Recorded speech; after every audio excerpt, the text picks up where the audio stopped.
এমনি যদি আম্বানির ফোন করি क्या হেলিকপ্টার দিয়ে পাঠিয়ে দেব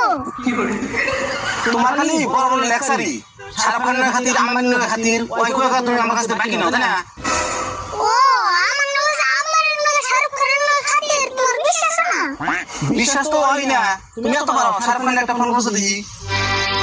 এমন একবার ফাঁসে লাঙ্গা ধরা বন্ধ করলামি বুদ্ধি একটা করে নেব কি হলো মনে মনে কি বাবা ফোন করো বাবা করতেছি টেনশন করবে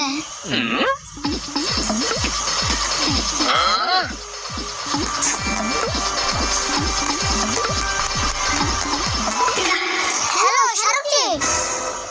क्या शाहरुख जी बात कर रही है अच्छा उसका बहू किधर है उसका बहू ही नहीं है